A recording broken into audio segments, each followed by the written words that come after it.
So, in this video, dear students, we are going to study American Literature, MA English Semester 4 under PUCHD, and the paper is Paper 4.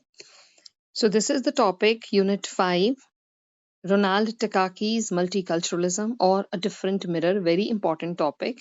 And this video is going to be helpful in preparing the final answer. So, what is the main gist? What he says in this particular topic? So first of all, keep in mind that it is a revision. It's a revisionist account. Whatever is being written, जो भी America के बारे में पहले लिखा हुआ है, he believes वो लिखने वाले भी ब्रिटिशर्स हैं, white authors हैं और उन्होंने अपनी बढ़ाई की है. उन्होंने black Americans या other ethnic groups के जो contributions हैं उनको ignore किया है. तो basically यही वो बताना चाह रहे हैं कि America stands for multiculturalism. So a different mirror, a history of multicultural America. So the title itself says multicultural. अब multicultural का मतलब क्या है? A nation that respects all ethnic groups and all can live peacefully in harmony in a very inclusive environment, that is multiculturalism. So America, Canada, these are the countries which are known for their multiculturalism. कितनी अलग-अलग countries के लोग वहाँ पे इकट्ठे रहते हैं. So it's a revisionist account of American history that provides an in-depth view of America as a country populated and built by diverse peoples of the world. अब usually word हम use करते हैं people. Peoples गलत होता है but यहाँ पे peoples ठीक है क्योंकि यहाँ पे अलग अलग किस्म के अलग अलग रेस के लोगों की बात हो रही है जो अलग अलग कंट्री से आए हैं. ऐसे ही फिश का प्लूरल फिश होता है बट अगर कहीं आप फिशेस वर्ड पढ़ो वो गलत नहीं होगा. जब आप 10,000 टाइप्स ऑफ फिश की बात करोगे तो वहां पे उसके लिए फिशेस वर्ड यूज हो सकता है. अदरवाइज फिश का प्लूरल भी फिश होता है. ऐसे ही यहाँ पे पीपल्स का मतलब people from various ethnic groups. So originally published in 1993, A Different Mirror received an Ensfield Wolf Book Award in 1994 for its contributions to advancing understandings of racism and human diversity. Takaki's main argument in The Different Mirror is that United States from its inception मतलब from the very beginning, from its birth, has been a multicultural and diverse country. तो शुरू से ही America एक multicultural और diverse country रहा है. Originally inhabited by Native Americans and by subsequent ethnic groups who have worked to advance the ideals of American democracy and its promise of equality for all. तो मेरे हिसाब से ये क्योंकि टाइप्ड वर्जन है आपको देख के समझ भी आएगा और आप इसको पेपर में लिख भी पाओगे. सो यहाँ वो क्या बताना चाह रहे हैं, उनका मेन आर्ग्यूमेंट है कि अमेरिका मल्टीकल्चरल कंट्री है, डाइवर्स कंट्री है और शुरू से ही यहाँ पे अलग अलग एथनिक ग्रुप्स रहते रहे हैं. कभी भी ऐसा नहीं था कि यहाँ सिर्फ अंग्रेज रहते हैं या वाइट रेस रहती है, ऐसा कुछ नहीं था. शुरू से ही अलग अलग एथनिक ग्रुप्स के लोग यहाँ रहे हैं. उन्होंने इसकी डेमोक्रेसी को बढ़ाने में, आइडियल्स को ऊंचा रखने में अपना योगदान दिया है और जो प्रॉमिस है इक्वलिटी फॉर ऑल उनमें भी उनका contribution है. Takaki provocatively states that America was not settled and developed primarily by Europeans. तो वो कहते हैं यूरोपियंस का कोई इतना वो नहीं है कि होली सोली रोल नहीं है. हो सकता है, इग्नोर नहीं किया जा रहा उसको, लेकिन बाकियों का रोल जो इग्नोर हो रहा है उन पे वो क्वेश्चन उठा रहे हैं. Rather, it was built from the appropriated land and labor of Native Americans and many more ethnic immigrant groups. आज कितनी इमिग्रेशन हो रही है. जब हम कॉलोनी थे ब्रिटिशर्स की तब भी इमिग्रेशन आ रही थी. कभी हम उनकी आर्मी में भर्ती होके जा रहे थे. कैसे इंडियंस जो है वो फिलीपींस, फीजी ऐसे ऐसे जगह पे भी कैसे हम रहते हैं, उन्होंने अपने आप को कैसे एस्टेब्लिश किया हुआ है. बिकॉज कॉलोनियल टाइम से ही जॉब के चक्कर में, पैसा कमाने के चक्कर में इंडियंस को यूज किया गया था और उनको अलग अलग कॉलोनीज में भेजा गया था. तो उनकी आगे वाली जो जनरेशंस हैं वो वहीं पे सेटल्ड हैं, चाहे आज वो फ्री हो गई हैं countries. Takaki's approach to history is highly comparative and inclusive. तो ये इंपॉर्टेंट चीज है, कंपैरेटिव है जो उनकी अप्रोच है, कंपेयर कर रहे हैं मेन स्ट्रीम की किताबें, मास्टर नैरेटिव अमेरिका का जो कहता है कि इसको एस्टैब्लिश करने वाले वाइट्स हैं, और अगर आप कहो कि पोस्ट कॉलोनियल लिटरेचर में जो बातें आ रही हैं, जो नेटिव अमेरिकन या ब्लैक अमेरिकन अपनी बातें करते हैं, जैसे आपने जूनियर क्लासेस में पढ़ा है, have a dream, I know why the caged bird sings, letter to a teacher, है ना, ऐसी सारा जितना लिटरेचर है उसकी एग्जांपल्स बीच में आप दे सकते हैं। सो बड़ी इंक्लूसिव अप्रोच है उनकी।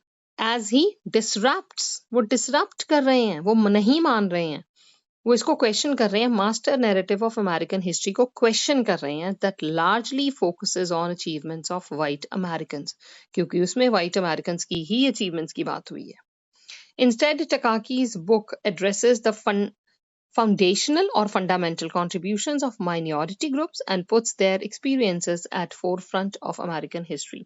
तो वो इनके कंट्रीब्यूशन की बात कर रहे हैं जो माइनर ग्रुप्स हैं। बुक, पूरी बुक जो है वो 4 पीरियड्स में डिवाइडेड हैं, यही इसके थीमेटिक कंसर्न्स हैं। फाउंडेशंस, कहाँ से अमेरिका पैदा हुआ, इसको जब अमेरिका को ढूंढा गया उसके बाद इसको डेवलप किसने किया, कॉन्ट्रडिक्शंस क्या हैं, वाइट कहते हैं हम हैं इसको डेवलप करने वाले, लेकिन आप खुद सोचिए, एक रूलर है, एक राजा है, वो तो आके काम नहीं ना करेगा, काम करने वाले तो वो लोग हैं जो उसकी प्रजा हैं, तो अल्टीमेटली बनाने वाले तो यही लोग होते हैं।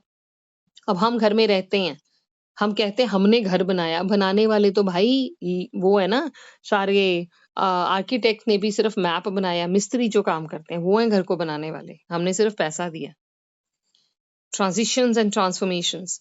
A different mirror presents a sweeping history of America from its earliest settlement by Europeans through 21st century. तो शुरू से लेके 21st century तक टोटल बात की है रोनाल्ड टकाकी ने यहाँ excuse me.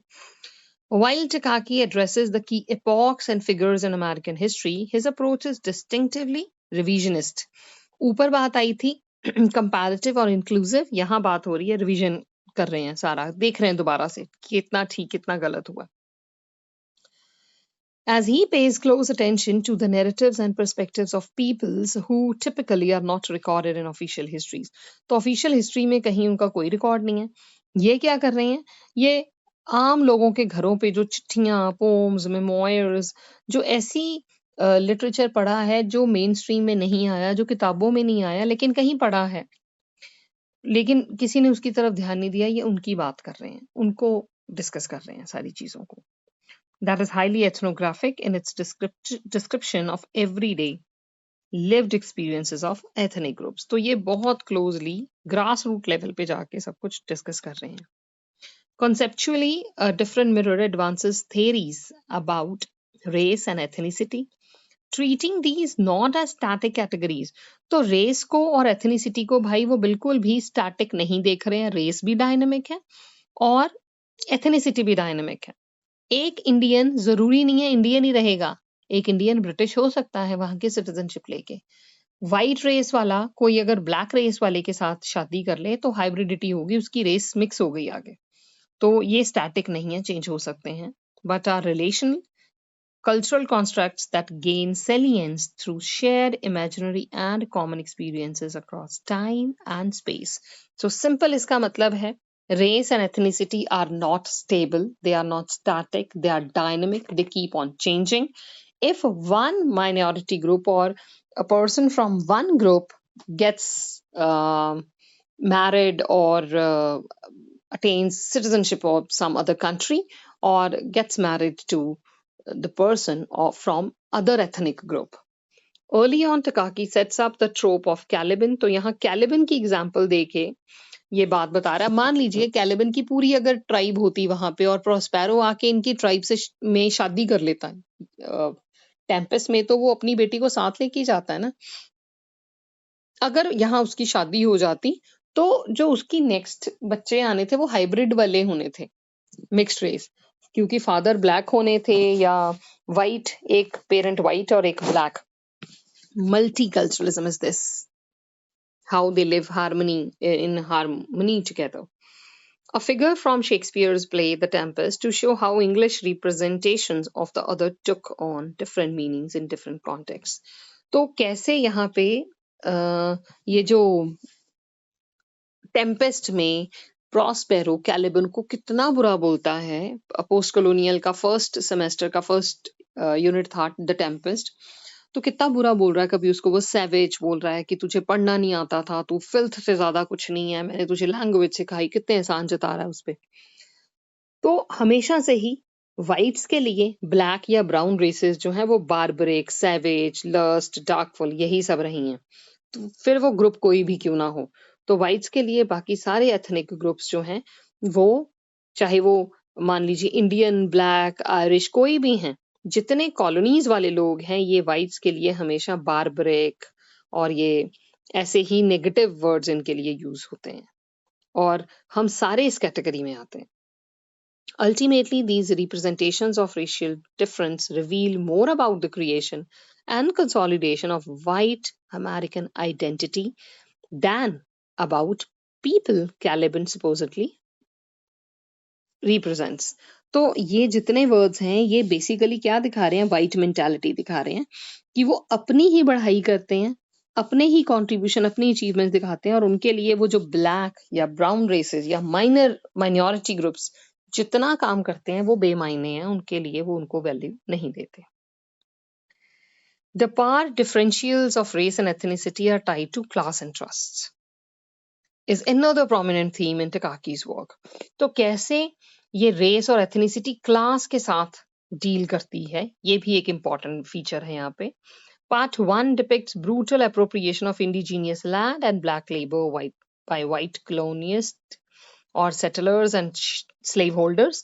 तो पार्ट 1 जो बेस के बारे में बात हो रही है, जहाँ पे फाउंडेशन की बात हो रही है, वहां बताया जा रहा है कि कैसे व्हेन किसने ढूंढा था ये, याद हो अगर किसी को, Columbus discovered America in 1492।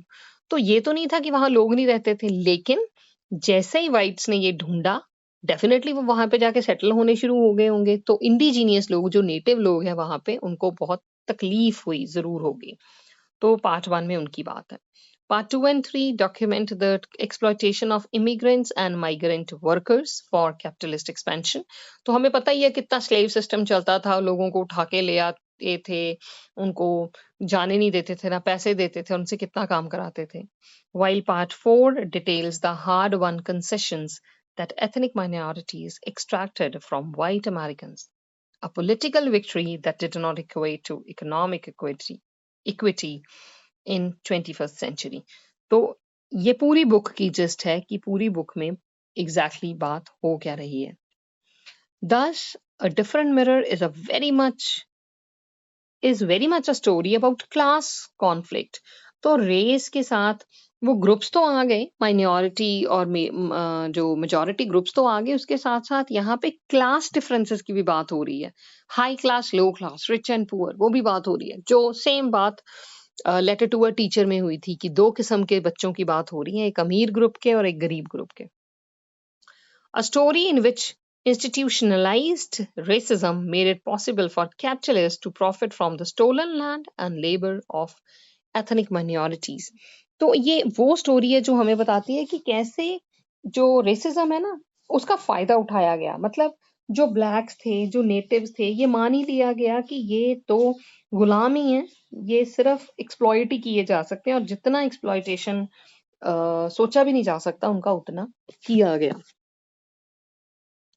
While A Different Mirror documents class struggles, it also shows inter-ethnic alliances that minority groups forged with one another to resist their shared oppression and advocate for better working and living conditions।